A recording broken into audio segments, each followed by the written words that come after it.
প্ৰক্ৰিয়াটো শৰণ শব্দৰ অৰ্থ আশ্ৰয় যেনেকৈ এজোপা গছৰ তলত ৰৈ দিলে মানুহজন ৰ'দ বতাহ বৰষুণৰ পৰা ৰক্ষা পাব পাৰে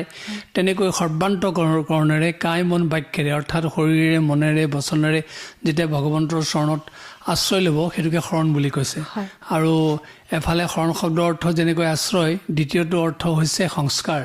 সংস্কৃত জীৱন পবিত্ৰ জীৱনেহে আচলতে মনুষ্য জীৱনটো সফল কৰিব পাৰে সেইকাৰণে শৰণ ল'ব লাগে আৰু শৰণ লোৱাৰ কোনো বয়স নাই যেনেকৈ প্ৰহ্লাদে 5 বছৰৰ পৰাই সেই জ্ঞান বুদ্ধিয়ে ঢুকি পোৱা অনুসৰি ভগৱন্তৰ চৰণৰ শৰণ লৈছিলে যাৰ কাৰণে তেওঁ চিৰ জীৱন সুৰক্ষিত হ'ল তেওঁক জুইত পেলাইছে একো হোৱা নাই তেওঁক দাৰে কাটিছে একো হোৱা নাই হাতীয়ে গছকাইছে একো হোৱা নাই গতিকে আমাৰো প্ৰত্যেক জীৱই যদি সেই শৈশৱতেই জ্ঞান বুদ্ধিয়ে ঢুকি পোৱা অনুসৰি ভগৱন্তৰ চৰণত শৰণ গ্ৰহণ কৰে তেওঁৰো প্ৰহ্লাদৰ দৰে জীৱনটো সুৰক্ষিত হ'ব আৰু সেই শৰণ ল'বৰ কাৰণে আনুষ্ঠানিক শৰণৰ প্ৰয়োজন আমাৰ সত্ৰত গুৰুৰ যোগেদি সেই শৰণ লোৱা পৰম্পৰা আছে হেতুৰ বাবে কিবা ত্যাগ কৰিব লাগে নি একো ত্যাগ কৰিব নালাগে এইটো মানুহৰ ভুল বুজাবুজি আছে কোনোবাই কয় মাছ মাংস খাব নালাগে আমাৰ অসমৰ জলবায়ুৰ লগত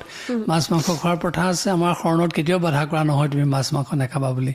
তুমি ক'ৰবাত বাহিৰত নাখাবা আমুকক নুচুবা এনেকুৱা কোনো ধৰা বন্ধা কথা নাই মাত্ৰ শৰণৰ যোগেদি আমি তেওঁক মূল্যবোধৰ শিক্ষা দিওঁ আধ্যাত্মিকতাৰ শিক্ষা দিওঁ নীতি কথাৰ শিক্ষা দিওঁ আৰু তেওঁক সামাজিক শিক্ষা দিওঁ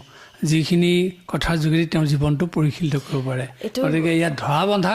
কথা নাই এইটো ভয় খোৱা কথা নাই হয় এইটো বহুত মানে ডাঙৰ কথা আমি শিকিব পালো